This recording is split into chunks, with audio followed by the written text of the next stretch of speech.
Hi everyone, it's Linnea from Miss Ink Stamps, and today I'm going to be bringing you a card using a few stencils from Miss Ink Stamps, as well as just stamping a sentiment. So really the focus of this card is on the stencils. I'm going to do some ink blending, but there is no coloring at all on this card. So if you need a quick birthday card in a pinch, this is a great design for you. And you can also switch up your sentiment and have this be an all-occasion card.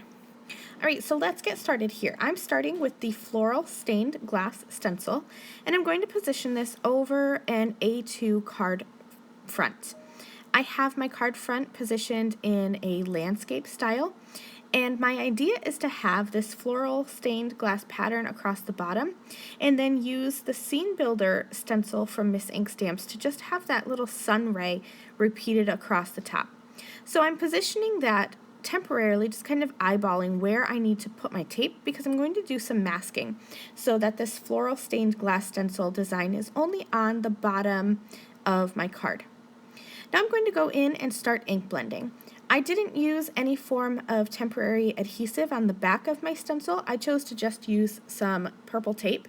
So I'm going in lightly at first and then building up my color. I have a tendency to use a heavy hand when I'm ink blending, so when I don't use pixie spray, I like to start light with my ink blending and then build up the color so that my stencil doesn't shift. I'm using two colors of Distress Oxide inks. I have Fossilized Amber and Squeezed Lemonade, and that's going to give me a gradient color, so it's a darker yellow towards the top where I have it masked off, and then a lighter yellow towards the bottom. So now my ink blending with the floral stained glass stencil is all done, and I'm going back to that Scene Builder stencil. And I'm going to use some purple tape once again to mask off around this little sun ray. I thought this would be a cute little design element to have going across the top of my card. I'm starting with the center of my card, and so I've positioned that sun ray right in the center of my card, and I'm once again going to go in with two colors of Distress Oxide ink. I'm using Picked Raspberry and Worn Lipstick, and I'm going to create that gradient color effect once again. So starting with the darker pink color towards the center of the sun ray, and then using the lighter color to blend out towards the outer edges. I thought I would go super light, but in the end I decided to stick with this Worn Lipstick color. I really like the way these two pinks blend together. So once I'm all done with my ink blending for this first sun ray that's right in the middle of my card, I'll just peel up my stencil, and then I can shift my stencil to the left and to the right and kind of do a half a sun ray on each side there. I wanted to add a little bit of glitter, but because these inks are water reactive, I didn't want to use a shimmer pen, so instead I'm going to be using some Glitz Glitter Gel. I only wanted a little bit of shimmer. I didn't want to have a fully textured background, so I'm going to use my iridescent Glitz Glitter Gel and just take some out with a palette knife and just put a little bit on my work surface, and then I'll use my finger instead of using a palette knife to just lightly kind of smush a little bit of that iridescent Glitz Glitter Gel over my stencil so that just the sun rays have that glitter pattern there. And because I'm using my finger and just using a little bit of the Glitz Glitter Gel, it's going to give just a subtle shimmer effect instead of having a fully dimensional glitter paste on top. I really love doing this for when you just want a little bit of glitter.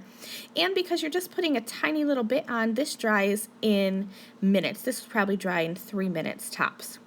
So I'm just going to go ahead and do all three of those sun rays, and that's going to give me just that little bit of shine and texture that I'm looking for. I wanted to have a defining line separating these two stenciled patterns, so I cut a strip of black cardstock that's about 1/4 of an inch wide, and then I'll use my liquid adhesive and just adhere that down right where those two stencil patterns meet. I think it's good to have a defining line that kind of breaks up the patterns and just gives your eye a little bit of a break there. I'll use my T-square ruler to make sure that that is straight, and I actually did a pretty good job getting it straight the first time, but just to be sure I'll use that ruler and just butt that up right against the edge there. I'm using the Streamers stamp set from Miss Ink Stamps, and I'm just going to stamp this simple Celebrate sentiment. I love the script and how it's a little bit of a chunkier sentiment. So I'll use just black ink and stamp that over to the right side of my card, and this simple and easy birthday card is complete. I hope that you've learned some stencil techniques that you'll use in your craft room. You can check out the video description below for links to the Miss Ink Stamps products that I've used. And thank you so much for watching. I'll see you soon. Bye!